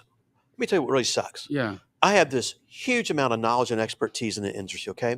I have borrowed almost $1 billion from my banks, which means you sign on the dotted line, right? Right. Not creative finance that we do out there today. And in walks somebody who's blonde and female and gets a whole lot more response than I do. And all the barriers get lowered when she talks to them. And it's like, no, what am I over here? Chopped liver or something? Oh, so you say Susan does a lot better than you do? Oh, heck yes. 100%. Susan, are you better closer It's than not Scott? even close. Absolutely not stinks. even close. It's not That fair. was a smart move partnering with you. We're a great tandem because she opens the door and she's doing all of her empathy Yep. with Nurturing. the sellers, nurturing And love. whatever, while I'm investigating the house and repairs and analyzing the paperwork. Yeah. And then we sit down and come back together and go, okay, here's how we can help. Awesome. Okay, so you've got the pre-foreclosure. Sounds like you do probate as well. And we target particular neighborhoods that we like. Sometimes it could be those newer neighborhoods people got in where you got lower interest rates right now and they're in trouble for some reason. Right. We do like other neighborhoods that we target for certain demographic makeups that we just want to be in those areas for lots of reasons because maybe it's awesome for seller financing. Mm-hmm.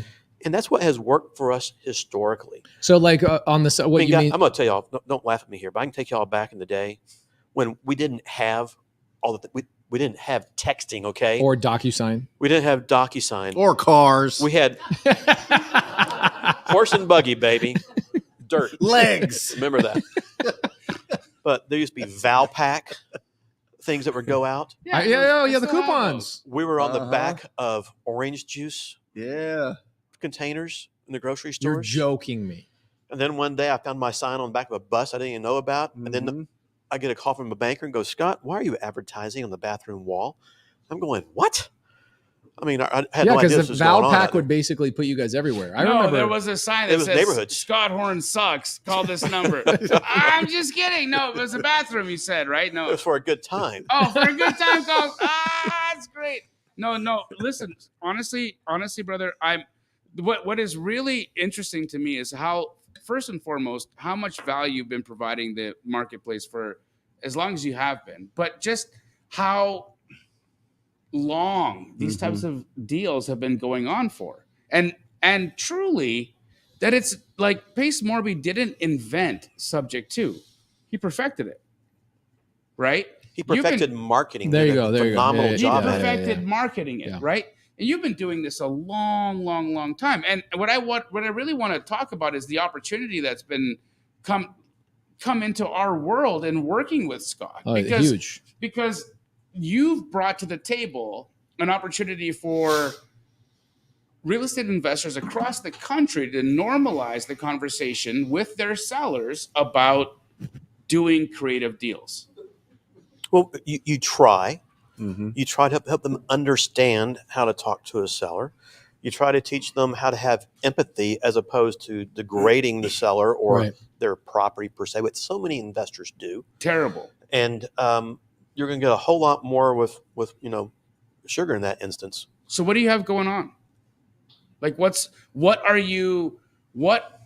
my gosh. how can we all be involved in doing business? Everything. Lending. Title and escrow. So, from an acquisition perspective, you guys have already got it. I have a philosophy that if I can't touch it and feel it within 45 minutes or so, I'm not going to do the deal unless I have professional boots on the ground as partners. Right. I'd want a pacemorby here or a Jamil here local who got, maybe not Jamil because you just wholesale, as you said. Okay. But who are boots on the ground, who can deal with the problem when they arise, because problems will arise. Yes, I sir. don't care where you are. So what made us really one of the largest, if not the largest, hard money lender in Texas, and I think one of the most successful with with the lowest default rate for, 15 years, however long it was we were doing all of that, was we had highly experienced investors where our marketing reps, our inspectors, big people on the ground who could solve the problem. And you got to have that out there, okay? So one of the things I look at is having that local control. We've talked about buying houses here in the Phoenix marketplace for some Airbnb purposes and those kind of items. Why would we consider it? Because we have good people on the ground that we can reach out to help, because you will need it at all times. From there, I know that we're talking about some really interesting closing scenarios and title scenarios that are going to be pushed out, which, if this comes to fruition, is going to be freaking awesome. 50 states. You, me, Scott Horne. I mean, look. You're End of the traveling. We need to win up the big, RV. End of the day, Exactly. It's not Airstream. No. I'm not an RV guy, but at the end of the day, what I think is the most important. I think he likes glamping instead. Is that what He I'm does hearing? actually. The last time he was in a camper was in Malibu. No, I shouldn't bring it up. He broke. What'd you break there? Your wrist? Or my ankle. He broke his ankle. We don't want to bring up Malibu. No, Okay, we only have 5 more minutes. that's it. Rapid fire. Okay. Oh my God. Foreclosure in Texas. Yep. Okay. Jeez. Let's say it's Monday, the day before the first Tuesday of the month. I want to stop a foreclosure or extend a foreclosure. Is it possible? Probably a TRO if you had your attorney lined up in time, because most What of does TRO stand for the a new people? temporary restraining order. Ooh. And the question Hold on, let me becomes: take is that- are take- you going to give your, what's the excuse? If you have a contract to sell the property, a judge will most often stop. So you restrain the financial institution? It's a You do. restraining order against it. Process. Wow. It's like light choking. That's very aggressive. Next. but it's going to stop it. Bondage. You always wish that they had a reinstatement in time to go and get it paid, if they will accept it that late. Some will and some won't. What if you call the trustee or the lender and say, we have a contract, we need you to extend the foreclosure to next month so we have time to close? Will they typically do that? 50-50 shot, Okay. If you're Never a if you're guarantee. blonde and you're charismatic, possibly. okay, More so than if you're a platinum blonde. And and you not. sound like a dude, yes, okay, Thank you. I'm glad I sound like a dude, though. You do sound like a dude, which is a good thing. In Texas, is the word dude not a good thing? It is a good thing. It is a good thing. What's a dude ranch? A dude ranch is like people are trying to be cowboys, I think. Trying to be. Trying to be cowboys. Have you ever seen his boots, by the way? His Lucchese boots? I want you to notice I actually didn't wear boots today. I did notice. Just because of you. Really? I did. I almost wore my boots today. Well, tomorrow I'm not going to wear boots. We're playing golf tomorrow. I know. We're playing golf But tomorrow. Wednesday I'll be in boots, okay? I rarely get a chance to play golf, but I'm really excited about that. Okay, so here we go. A rates question. Scott Bottomley. With rates rising as much as they have been lately, are you finding that you can push the wrap payment a little further above market rent? My experience is yes. I'm getting on my wrap buyers, the traditional rent around that neighborhood, my wrap buyers are paying over what the traditional rent would be. Is that what you're experiencing? We're 110%, maybe 115% right now. Of rent? Yeah, I've heard other investors talk about charging 11, 12% down in the Houston marketplaces, but that's got to be on lower end houses because when you get up to higher dollar values, you're going to push them out of the marketplace. Right. Ooh, okay. A lot of good questions. By the way, you think rates are going to continue to go up this year? Brent Daniels. No. You think they're done? I think we've experienced our last rate hike. Anybody want to put $500 on it? Yeah. I just lost $5,000 to you. So $500. How'd you lose $5,000? It's a long story. Okay. It's not a long story. Astro Blaster. Got it. Oh, that's right. I was like, bro, there's no way it's as good as you think it is. I had to wire him $5,000. Okay, $500. Rates are going up again before July. I don't think they're going up again. $500? You can't bet on I don't think. So you got to say they are. They are not going up again. We have experienced our last rate hike from the Fed. Okay, August 1st, check in with us. You guys taking notes? August 1st, Can we not $500. make it $500? Can we make it more? I don't have more, bro. $500 is all like I just He lost feels $5,000. very confident. His confidence just melted with you asking that. Well, no, when he's confident, he says 5,000. I know. 500. So can we? Let me teach you how to be a good attorney. Yeah. I don't know. I don't know. Yeah, How right. about you? Would you make a bet with me? I know. Absolutely not. I have no clue. No, yeah. I believe they're not going to go up any higher, but I absolutely do not trust. $500 done. I don't trust the Fed. I don't trust the government. August 1st, I think DC. by August 1st, the end of July, rates will have gone up at least 0.25. Fed rate. Fed.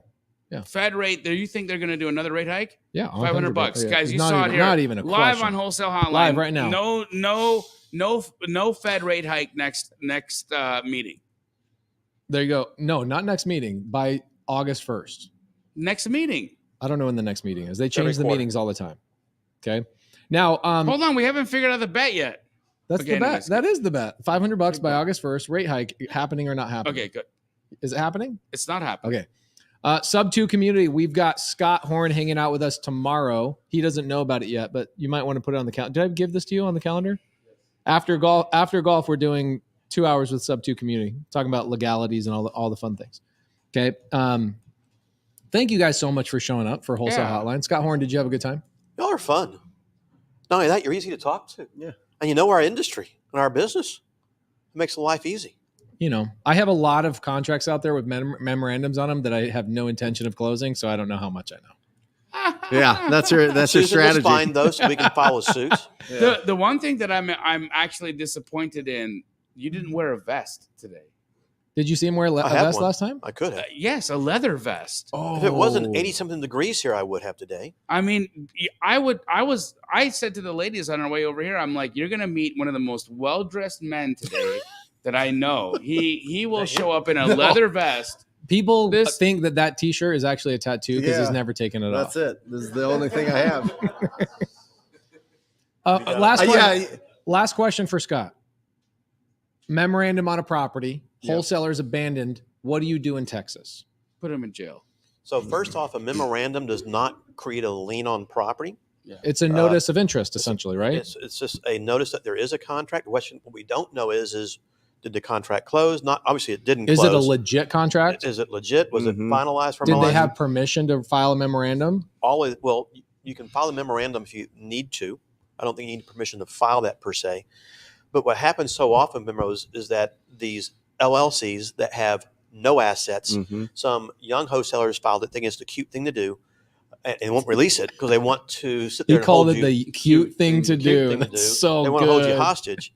And so we're welcome to file a suit against them. But the problem is It costs that money. costs money, and they know that, and so it's problematic. So what they're hoping you're going to do is that they're hoping you call them and go, yeah, I'll release the memorandum for you. But you got to give me $4,000 or $5,000. It's an extortion mechanism. It is. Let's call it what it is. Yeah.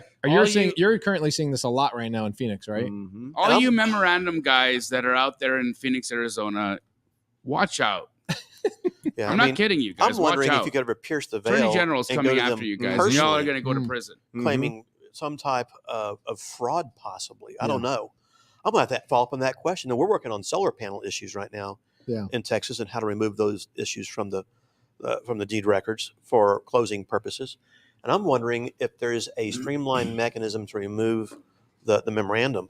But as a title guy, I may close it without it because how do I know? You insure around it? Me, what, just for somebody that doesn't know what you meant. Let's say that I, the young, cute wholesaler, go and get a seller under contract. Mm-hmm. I have no ability to close that. I paid too much money for it. But I was taught by somebody on YouTube, or by the way, there was a guy in California charging people $25,000 to go to a 2-day boot camp to teach them how to file memorandums. Oh no. Yeah. His name is, I don't want to say it. Say it. He's stronger than me. Tell it to me. Like a lot stronger than me. You want to know? Yeah. Oh, wow. Did people actually pay for that? Yeah, I had to block him on Instagram because he was promoting it and running ads and all stuff about like how to running ads to teach people how to put memorandums on properties. Actually, here's what they were doing. They were renegotiating with the seller the day before close of escrow. Yeah. And what they were doing is they were saying, this doesn't work out for me. And then they come in $100,000 lower. Yeah. And he showed the math on his YouTube channel showing like, if you had this many people say no, then just wipe the deal. Contract stays there. You file a memorandum and somebody has to come and pay you later. And the percentage of sellers that are in such a desperate situation because you're about to close escrow This is on YouTube? tomorrow. Yeah, it was on YouTube. It got pulled down. Yeah. And then he was charging Do I people know? 25. Oh, you know him. You know who he is. Yeah, you've known him. We've all been on stages with him. Got it. I won't go on a stage with him ever again, as of like 3 years ago. Wow. So let's say that I'm a young wholesaler. I go lock up a seller in a contract. I realize, oh crap, I'm not going to be able to sell this deal. I bought it too much. Or maybe this guy in California taught me how to try and lowball the seller the day before close of escrow. So I file a memorandum and hope that somebody has to come and pay me off later in the future. Mm-hmm. Brent comes along and he goes to that same seller and he goes, hey, let's get into a contract. Seller says, yeah, no problem. What's so funny about sellers, by the way, is they never say, hey, just so you know, I signed like 4 other contracts with like 4 other people. They never say that. No. And then you get into contract, you open escrow, they do a title search. They go, hey, did you know there's a memorandum on the property? And you're like, what? The seller didn't tell me. Mm-hmm. Are you telling me that there's a possibility that Brent could hire a title company that would close around my memorandum? It's possible, and because a memorandum is not a lien, it's a cloud. And the question becomes, is it willing to take the risk? You know, if you present to me the contract that you signed, it has passed, you were willing to close, but they weren't. Maybe you signed an affidavit. Is it possible? The problem is I don't get the right to make that decision or the choice. Right. It falls back on the underwriter's decision out there. And the answer is sometimes the yes, underwriter, sometimes no. meaning that's the person who makes the decision whether title insurance is going to be issued on that is file or the not. insurance company direct. Yep. Yeah. And that's not me. But so they look at the file overall and they go, ooh, that's too risky. We're not going to insure on this, which forces Brent to then have to hire an attorney to come and get my memorandum pulled off the property. Make a point here too. So if we have contract 1 to buy my house, contract 2, and contract 3, and all sellers want to do is make money. Yeah. They're unsophisticated, not very intelligent out there, unfortunately. But Jamil knows of this contract and you know of these contracts, which is how you offered more money, right? Right. I'm sorry, but that's interference of contract. Mm-hmm. So I could come to you direct for damages again, and maybe to Jamil the same way too. But the problem again is you have to be willing to go that far. And most people aren't willing to do that. And it's wrong. These are the kind of conversations you should be having at dinner time with your friends who are attorneys. I think that if you know what you learn about business is you make money in this business in longevity. Right. You do not make it, overnight on one deal. And if you want to stay in business and keep your name clean and do the right thing, Right. I understand filing the memorandum, especially Yeah. back in a few years past because of the way the marketplace was. Sure. That's changed. It has. I think it's changing quite a bit right now. And so from there, release it. Keep your name clean. Yeah. Yep. Be respectable. It will keep you in the marketplace for a long time. If you don't care about that, okay, you won't be around very long. I feel like, Brent, do you feel like these people, because there's like a wave every 3 to 5 years of a new person doing this. Mm-hmm. Do you feel like they last in the marketplace or they get pushed out? Pushed out. They're not going to, For sure. bro. It's Someone- not a long-term business People aren't strategy. doing JV deals with them. They're not invited to the wholesale meetups. They're kind of pushed out of the masterminds. People know their name. We share their names privately. Yes. And there's internally in the like top 100 wholesalers in town all know these people's names. Yeah, but I think they get too much heat after a while. Yeah. Somebody's going to give them too much heat, whether it be an attorney with, that has the time and patience to go after them and the experience to go after them because law they were trying to enforcement, buy at them. some point, Law enforcement, at some attorney point, general. lock them up. They Like, God, bro, it's enough is enough. Are the ones you're seeing, because your acquisition guy runs into this from time to time, are you seeing people just getting properties way too high on contract? anything the seller wants, they give it to them, lock it up, Just to get the put a contract. memorandum on them, never talk to them again. Holy smokes. Never talk to them again. And that's the model. There's 30 lawsuits right now with one of these buyers. And then Arizona. they just changed their LLC name. This is what I'm Wow, saying how is about that there was a guy That's teaching where you get this. into the fraud scenario, though. Well, this is when we have to go to the sellers and educate them on what is happening here. Or you Like, go to have you done research on who is offering on your house? Or maybe- Is there testimonials? Do they have a better The business? problem Have is the they? seller also is blinded by whatever desperate situation Of they're in. course. And so they're like, whoever gives me the highest number, I'm signing the contract. Mhm. or can you go to the DA? Yeah. Oh yeah, sure. Yeah, That the solves the first problem. group, Yeah. like 5-6 years ago, the partners, Mm-hmm. right? They were big door knockers, and I was door knocking a ton of Yeah. deals. We would run into them so much. They ended up getting the DA on them Mm-hmm. from other investors. Mhm. I know exactly what you're talking about. Yeah. They're no longer partners. Well, one of those guys got into a really, really bad car accident, ended up becoming brain damaged. So karma got him. He got beat up. Not a car accident. He got beat up by people. Oh, he did. Yep. He said he mouthed off to somebody in downtown Scottsdale, and they beat him up. Mm. Yeah. So Mm. yeah. Yeah, but you can't last. You know what I mean? Longevity, You can't last in this business if you don't have a long-term legit business strategy. I mean, not even just being a scammer, but I mean, scams don't last that long. It's You know what I easy mean? to do things right. Yeah. You make money doing things right. Yep. It may not be as quick and easy or as, oh, I got this great scheme of how. No, we don't need that stuff. It's the same thing in so many businesses out there Mm-hmm. that we want. It's like the people in the owner finance world who they just want to get a down payment. They don't care what's going on, won't follow rules and regulations. And Meaning the buyer they're taking a wrap buyer that's not qualified and can't make the second payment. just taking the money and go. Yep. Let me take the big down payment, and I'll worry about it later. That's all it is. How to make a fast, or they do a fast assignment Right. without. And I do a lot of podcasts with note buyers in the marketplace Mm-hmm. because we're running into a lot of the creative finance stuff out there. It's like, how do we know this was even originated right, or Right. this or that? What is this loan processing thing that we keep hearing you've got to do? And the wholesalers have no idea who put these deals together. They have no idea how to originate the transaction properly, and they don't care. They want to create it, originate it, sell the note, make all this money. Yep. They're done and gone. You know, there's an advantage there for us, though, right? The people that are doing it the right way, Mhm. building relationships, having the longevity mindset. As much as I feel bad for these people that are doing it the wrong way, it only amplifies our success. Mm-hmm. Exactly.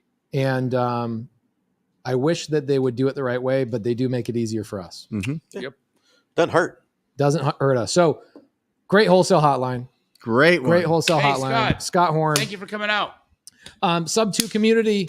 We've got Scott Horne with us for 2 hours tomorrow evening after we you'll beat me in golf tomorrow, right? Oh yeah, whatever. You'll beat me in golf tomorrow. I was going to say after I lose $100 to you. I'll probably lose some money to you. Is that per hole? I don't have that kind of money. I have to save $500 for our bet. Brent, what do you have coming up, brother? I'm going out to Hollywood. I'm speaking at Ryan Panetta's thing. I saw that. When's that happening? Wednesday morning, and then back Wednesday night, and then. Are you going to do anything with Vina while she's in town? You going to try and do something with her? When is that? That's this week. She's flying in Wednesday, staying through So Saturday. she's not going to be at the event. She will. No, she'll be at both. Oh, good. So you'll do something then. Yeah. With her. Okay, cool. Absolutely. Me, I've got nothing going on this week. But guys, if you are interested at all, myself and Matthew Ferry, one of my first and original mindset coaches that I've been meditating with and doing a lot of work with, just in the world of understanding how we can tune our minds and tune our hearts into a way that allows us for a more abundant life. He's actually created a huge opportunity for people to come out and have a weekend with us. It's actually, we're going to lose money on the event itself. Where is this happening? It's in Lake Arrowhead, California. It's going to be 3 days. One of the most inexpensive opportunities to hang out with us and really tune up your mindsets. Bobby's going to put a link for it in the chat. It's or go to chillwithjamil.com. Chillwithjamil.com. Why did I not buy that domain when I could have? Chillwithjamil.com. I could have sold that to you. Would love to have hundreds of you come out and understand. When is it? It's in June. What are the dates, Bobby? June 9th, 10th, and 11th in Lake Arrowhead, California. It's just going to be a great opportunity for all of us to attune ourselves into a higher and better way of thinking and living. So please come and check us out. It's chillwithjamil.com. Oh my gosh, what a great... Did you get that, Jim, Bobby? Are you the one that bought that domain? Freaking genius. Shout out Emily for that. Yeah. But we'll see you there. Scott, what do you got going on? You have anywhere people can connect with you? Maybe Susan on your website. Is there one place people could go find you? Thanks, Bobs. So first off, anything going on? No, just 2 more days in paradise here, hanging out with you a lot, trying to create opportunity, then go back to Dallas and get snowed for 2 days for being gone. You guys are still, you're talking about in terms of getting swamped with business or literal snow? Just swamped with business. Okay, because you guys did have playing catch up when you're gone for 3 days. It's not fun. Snowed, but all worth it. Before I leave, we're actually going to do a live stream on Saturday that's going to give you an insight into what that weekend will be like. So I'm doing a live on Saturday on my YouTube, April 8th. Come check it out. Hear what it's all about. Awesome. Did snow remind him of that? Yes. Okay. I think Bobby reminded me. Live stream on April 8th. Yeah, you're going to love it. See ya. Love you guys. Appreciate you guys. Have a great week. What episode was this? 164 weeks in a row, guys. Or just say squat up. So squat up and enjoy the show. Yeah. Okay. 1, 2, 3. So squat up and enjoy the show. What are you doing? I didn't say nothing. Why? I don't know. Okay. So squat up and enjoy the show. Cool. I think we should use the one where Jamil doesn't say anything.